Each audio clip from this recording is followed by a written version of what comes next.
So guys, जैसा कि हमने पिछले एपिसोड में देखा कि यूनियन ने विंग्ड लायन किंग से लड़ाई की थी और उन दोनों की पावर समान स्तर पर ही थी, लेकिन लायन किंग ने अपनी सीलिंग टेक्निक से यूनियन को घायल कर दिया था और वो टेलीपोर्ट होकर गायब हो गई थी। जियोयान को नदी के किनारे मिली और उसे सभी विष से बचाने के लिए अंदर ले गया था, जहाँ उसने यूनियन का इलाज किया। मगर लायन किंग के सील की वजह से उसकी पावर बहुत कम हो गई थी, इसीलिए जियोयान उसका ख्याल रख रहा था। मगर तभी वहाँ आइस बीस्ट उन्हें ढूंढते हुए आ जाते हैं। फिर अब हमें दिखाया जाता है कि उन आइस बीस्ट की आवाज जियोयान को भी सुनाई दे जाती है। जियोयान को कुछ समझ नहीं आता और वो यूनियन से कहता है कि उन्होंने हमें कैसे ढूंढा, जबकि मैं तुम्हारी खुशबू को कब से मास्किंग पाउडर से कवर करता आ रहा हूँ। बीस्ट हमें कभी भी नहीं ढूंढ सकते थे। यूनियन उसे बताती है कि आज मैं नहाने के लिए बाहर चली गई थी। जियोयान उसे कहता है कि तुम यही रहना और मैं बाहर जाकर उन्हें निपटा कर आता हूँ। यूनियन उसे कहती है कि तुम अपनी पावर के साथ उनसे नहीं लड़ सकते, इसीलिए मैं खुद ही बाहर जाऊंगी। जियोयान उसे कहता है कि मुझ पर एक एहसान करो, यहीं रहो। यदि तुम बाहर गई तो और ज्यादा मॉन्स्टर तुम्हारी तरफ आकर्षित होंगे और हम दोनों मारे जाएंगे। यह कहकर वो बाहर चला जाता है। यूनियन सोचती है कि उसकी पावर कम है, फिर भी वो इतना अग्रेसिव और रूड है, मगर उसे जियोयान की फिक्र होती है। वहीं बाहर वो आइस बीस्ट मौजूद था, इसलिए जियोयान उससे लड़ने को तैयार हो जाता है। मगर वो दूसरा आइस बीस्ट जियोयान पर पीछे से हमला करने के लिए तैयार खड़ा था और उस पर हमला करने के लिए छलांग लगाता है, मगर जियोयान किसी तरह उन आइस बीस्ट को खत्म कर देता है। फिर हम देखते हैं कि जियोयान उन बीस्ट को मारकर घायल हालत में अंदर आता है। यूनियन जियोयान को जिंदा देखकर खुश होती है। जियोयान उसे कहता है कि अब दोबारा बाहर मत जाना। ये कहते ही वो उसके बाहों में बेहोश हो जाती है। जियोयान की जब आंख खुलती है तो उसे मेडिसिन पिला रही होती है। जियोयान उसे कहता है कि तुम मुझे मौत के घाट उतारने वाली थी, वो तो मेरी किस्मत अच्छी थी जो मैं बच गया। यूनियन उससे पूछती है कि क्या अब तुम ठीक हो। जियोयान उसे कहता है कि मेरी चोट ज्यादा नहीं है, वो सिर्फ रैंक 2 के बीस्ट थे। अगर वो रैंक 3 या उससे ज्यादा के बीस्ट होते तो शायद आज मैं जिंदा नहीं होता। यूनियन उससे माफी मांगती है कि मुझे उम्मीद नहीं थी कि ऐसा कुछ होगा। जियोयान कहता है कि इस बारे में भूल जाओ, मैंने भी तुम्हें पहले इस बारे में नहीं बताया। तभी जियोयान का पेट भूख की वजह से आवाज करने लगता है तो जियोयान मछली पकाने जाने लगता है। यूनियन उसे कहती है कि तुम आराम करो और अब ये वक्त मेरा तुम्हारी देखभाल करने का है, और वो मछली को ग्रिल करने लगती है। तो जियोयान उससे पूछता है कि क्या तुम मछली पकाना जानती हो। यूनियन कहती है कि मैंने पहले कभी मछली नहीं पकाई, लेकिन इसका मतलब ये नहीं है कि मैं नहीं कर पाऊंगी। तो जियोयान मेडिटेशन करने लग जाता है। यूनियन मछली को पका लेती है, पर अब उसे उसमें मसाले डालने थे, मगर वहाँ बहुत मसाले थे, इसीलिए वो रेड बोतल वाले पाउडर का यूज करती है और उन गिल्ड फिश को जियोयान के पास ले आती है। जियोयान कहता है कि मछलियाँ तो जल चुकी है, क्या तुम इस तरह मछली पकाती हो। यूनियन कहती है कि मैंने पहली बार खाना पकाया, भले ही तुम्हें अच्छा ना लगे, फिर भी तुम्हें इसे खाना होगा। तो जियोयान को ना चाहते हुए भी वो मछली खानी पड़ती है। यूनियन भी वो मछली खाने लगती है, लेकिन तभी उसे चक्कर आने लगते हैं। वो जियोयान से कहती है कि मैं बहुत अजीब महसूस कर रही हूँ। तो जियोयान उसे कहता है कि तुमने मछली में कैसे मसाले का यूज किया था। तो उसे वो रेड बोतल दिखाती है और कहती है कि क्या ये मसाला खराब है। जियोयान कहता है कि मुझे इस बोतल को नहीं उठाना चाहिए था, मास्टर ने मेरे साथ मजाक किया। और वो यूनियन को बताता है कि मैंने मसाला गलती से बनाया और ये एक तरह का लव पोशन है। यूनियन को इससे उस पर गुस्सा आता है और उसे कहती है कि तुम इतनी कम उम्र में ऐसे काम कर रहे हो और इन्हें बनाना सिखाने वाला मास्टर भी बेशरम होगा। याओ लाओ हंसने लगते हैं। तो जियोयान उन्हें शांत रहने को कहता है। यूनियन कहती है कि मैं अब और इस गुफा में नहीं रह सकती, मुझे बाहर जाना होगा। तो जियोयान उसका हाथ पकड़कर उसे रोक लेता है, जिससे उसके ऊपर गिर जाती है। जियोयान उसे कहता है कि तुम बाहर नहीं जा सकती, क्योंकि बाहर ऐसे भी मंकी बीस्ट हैं जो इंसानी औरतों में दिलचस्पी रखते हैं। यूनियन उस सीरम की वजह से जियोयान की तरफ अट्रैक्ट होती है और उसे किस करने लग जाती है। जियोयान भी उसे किस करने लग जाता है। यूनियन जब थोड़े होश में आती है तो उसे कहती है कि तुम्हें मेरे साथ क्या कर रहे हो, मगर वो खुद भी उस लव पोशन की वजह वजह से उसकी तरफ अट्रैक्ट हो रही थी। इसीलिए उसे कहती है कि अगर मैंने अपनी वर्जिनिटी खो दी तो मैं खुद तुम्हें मार डालूंगी। जियोयान अपने मास्टर को कहता है कि मैं इस पोशन के असर को कैसे दूर करूं। याओ लाओ हंसते हुए कहते हैं कि तुम्हारे पास एक उत्तम अवसर है, इसलिए मेरा मानना है कि इस लड़की को अपना बना लो क्योंकि इसका जियामा साम्राज्य में एक बहुत ऊंचा दर्जा होगा। जियोयान कहता है कि आप क्या बकवास कर रहे हैं, यूनियन उस तरह की लेडी नहीं है और उसे पत्थरों पर सुला देता है। मास्टर उसे कहते हैं कि तुम्हें लव पोशन के असर को खत्म करने के लिए अपनी डूक्यू एनर्जी को अपनी उंगलियों पर इकट्ठा करना होगा और उसकी पूरी बॉडी की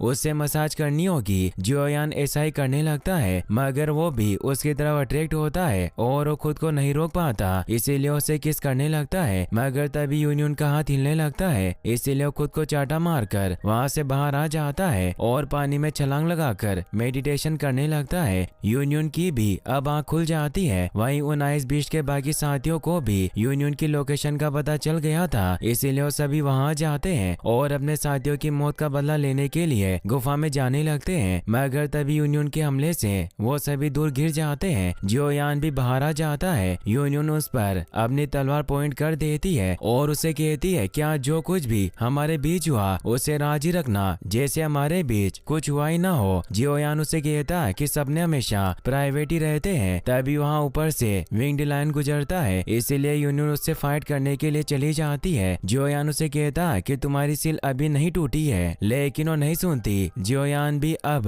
उन आइस बीच से बचकर वहाँ से भागने लगता है और वो भागता हुआ एक खतरनाक गुफा के पास पहुँचता है जो विंग्ड लायन की गुफा थी। जियोयान अपने मास्टर को कहता है कि यूनियन विंग्ड लायन से लड़ रही है और हम इस बात का फायदा उठाकर उसकी गुफा से वो लायन बर्थ एसेंस हासिल कर सकते हैं। और अब जियान वहाँ मौजूद बिस्ट से छिपते हुए गुफा की तरफ बढ़ने लगता है। मास्टर उसे कहते हैं कि तुम मुझे ईमानदारी से बताओ कि तुम वास्तव में क्या करना चाहते हो। क्या तुम यूनियन के लिए उस पर्पल क्रिस्टल को चुराना चाहते हो ताकि वो लेवल अप कर सके। मगर जियोयान कोई जवाब नहीं देता तो मास्टर कहते हैं कि मुझे लगता है कि तुम दोनों का ब्रेकअप हो गया है। जियोयान उस गुफा के अंदर पहुंच जाता है। जियोयान के पास एक क्रिस्टल होता है और वो कहता है कि हमारी चाल काम कर गई और वो पुरानी बातें सोचता है। जब उसने यूनियन को कहा था कि मैं भी तुम्हारी मदद करूंगा तो यूनियन ने उसे एक क्रिस्टल लोकेटर दिया था और कहा था कि जब मैं विंग्ड लायन का ध्यान भटकाऊंगी तो तुम इस लोकेटर की मदद से उस पर्पल स्पीड क्रिस्टल को ढूंढ सकते हो क्योंकि जब तुम उस क्रिस्टल के पास जाओगे तो ये चमक उठेगा। और अब वो क्रिस्टल चमक रहा था। जियोयान गुफा के बिल्कुल अंदर पहुंच जाता है मगर वो देखता है कि विंग्ड टाइग्रेस वहाँ सो रही है और उसे वहाँ एक चमकता हुआ गोला दिखाई देता है। इसीलिए वो मास्टर से कहता है कि क्या है पर्पल स्पीड क्रिस्टल है। मास्टर उसे बताते हैं कि लोएन बर्थ एसेंस होना चाहिए। इस बर्थ एसेंस में नीत ऊर्जा बहुत प्रभावशाली होती है। अगर कोई रैंक 4 वाला बिस्ट इस सार को निगलता है तो बिस्ट तुरंत लेवल 5 पर पहुंच सकता है। जियोयान कहता है कि कमाल का है और उस टाइग्रेस को बाहर भगाने के लिए उसकी तरफ एक पर्पल स्मोकिंग फ्रूट फेंकता है क्योंकि वो लेवल 3 बिस्ट होने की वजह से उसे हरा नहीं सकता था, इसीलिए ऊपर दीवार से चिपक कर छिप जाता है। मास्टर कहते हैं कि क्या तुमने इसमें जहर मिलाया। तभी वो टाइग्रेस उस फल से आकर्षित होकर उसे खा लेती है। मास्टर जियोयान को बताते हैं कि अगर तुमने इसे जहर दिया होगा तो इसका उस पर कोई असर नहीं होगा क्योंकि इनमें पोषण के प्रति एक गुड रेजिस्टेंस होता है। तभी उस टाइग्रेस को कुछ होने की वजह से वो वहाँ से बाहर भाग जाती है। जियोयान मास्टर को कहता है कि मैंने उसमें जहर नहीं बल्कि एक रोचक फॉर्मूला मिलाया था और अब जियोयान उस एसेंस को हासिल करने के लिए उसकी तरफ छलांग लगाकर उस गोले को पकड़ लेता है मगर उसे दर्द होने की वजह से वो दूर गिर जाता है। मास्टर बताते हैं कि इसमें पाशिक बल है, इसीलिए तुम इसे हासिल नहीं कर सकते पर तुम इसे खोलने का प्रयास कर सकते हो। जियोयान उस लोकेटर को बाहर निकालता है और उसे वहाँ एक जेम के अंदर वो पर्पल स्पीड क्रिस्टल मिल जाता है जिससे वो खुश होता है। फिर वो उस क्रिस्टल से उस गोले पर हमला करके उसमें से एसेंस निकालने लगता है तो जियोयान उन्हें जेट बोटल्स में भर लेता है मगर उस एसेंस की कुछ बूंदें नीचे गिर गई थी। तभी वहाँ वो टाइग्रेस भी आने लगती है। जियोयान उस नीचे पड़े एसेंस को चाट कर खा लेता है। मास्टर उसे मना करते हुए कहते हैं कि इस एसेंस को तुम्हारा शरीर सहन नहीं कर पाएगा। जियोयान कहता है कि मैं इसे बर्बाद नहीं कर सकता था और अब वो वहाँ से बाहर भागने लगता है। तभी टाइग्रेस उस पर हमला करती है मगर उसके वहाँ से बच जाता है। जियोयान उससे बचकर वहाँ से भागने लगता है। मास्टर उसे कहते हैं कि तुम भाग क्यों रहे हो। जियोयान कहता है कि वो लेवल 3 का बीस्ट है, इसलिए मैं उसे पीटना नहीं चाहता। मगर वो बीस्ट वापस उसका पीछा करती है तभी जियोयान पर उस एसेंस का असर होने लगता है, जिससे उस बिस्ट के हमले से उसकी स्पीड बूस्ट हो जाती है। जियोयान को एसेंस की वजह से दर्द होने लगता है और उसका दिल जोर से धड़कने लग जाता है। वो टाइग्रेस जियोयान पर हमला करने आने लगती है, लेकिन जियोयान भी उस पर हमला करता है, जिससे वो दोनों दूर गिर जाते हैं। जियोयान खुद को संभाल नहीं पा रहा था, तभी वो टाइग्रेस के हमले से बाहर आकर गिरता है। जियोयान को लगता है कि उसका अंत निकट आ गया है। वहीं यूनियन अभी भी टाइगर किंग से लड़ रही होती है, मगर वो अभी इतनी ताकतवर नहीं थी, इसीलिए जिस वजह से वो अपनी विंग्ड स्ट्राइक पावर से उस पर हमला नहीं कर पा रही थी और लायन किंग उसे मारने के लिए अपनी पावर को एक्टिवेट करने लगता है। जियोयान यूनियन को बचाने के लिए वापस खड़ा हो जाता है। उसे उसके साथ बिताए हुए लम्हे याद आने लगते हैं और अब वो उस एसेंस की बोतल को अपने हाथ में फोड़ लेता है, जिससे उसकी पावर और बढ़ने लगती है। बिस्ट उसकी तरफ बढ़ने लगते हैं। यूनियन भी उसे देख लेती है। जियोयान अपनी फ्लेम स्प्लिटिंग पावर का यूज करके टाइगर किंग की तरफ एक हमला करता है, जिससे यूनियन भी आगे से हट जाती है, जिससे हमला सीधा टाइगर किंग को जाकर लगता है। यूनियन की भी जान बच जाती है, मगर जियोयान कमजोर होकर नीचे गिरने लगता है। यूनियन उसे पकड़ लेती है और उसे इस हालत में देखकर काफी इमोशनल हो जाती है। सभी बिस्ट उन पर हमला करने के लिए आने लगते हैं, लेकिन यूनियन एक्सट्रीम विंड पावर से उन पर हमला करने को तैयार होती है, मगर ये सीन यही कट हो जाता है। फिर हमें दिखाया जाता है कि जियोयान की जब आँख खुलती है तो पानी के किनारे लेटा होता है। जियोयान को लगता है कि यूनियन चली गई है। वहीं हम ऊपर पहाड़ पर यूनियन को देखते हैं, जो जियोयान को देख रही थी। वो जियोयान को थैंक्स कहती है, क्योंकि अब उसे पर्पल स्पिरिट क्रिस्टल मिल चुका था। वो कहती है कि जियोयान, जिसे तुम दोस्त कहते हो, उसका मेरी दुनिया में काफी अलग मतलब है और तुम्हारी वजह से मैं इतने सालों के बाद किसी के लिए फीलिंग्स को महसूस कर पाई हूँ और हम दोबारा वापस जरूर मिलेंगे। ये कहकर वहाँ से उड़ जाती है। जियोयान को भी उसके आसपास होने का एहसास होता है, मगर उसे लगता है कि उसका भ्रम होगा। मास्टर जियोयान को बताते हैं कि तुम 9 स्टार डू प्रैक्टिशनर बन गए हो और यहीं पर यह एपिसोड खत्म हो जाता है। गाइस, अगर आपको एपिसोड अच्छा लगा हो तो इस वीडियो को लाइक करने के साथ साथ चैनल को सब्सक्राइब जरूर कर लेना और आपको एपिसोड कैसा लगा एक बार कमेंट बॉक्स में भी जरूर बता देना। Thanks for watching.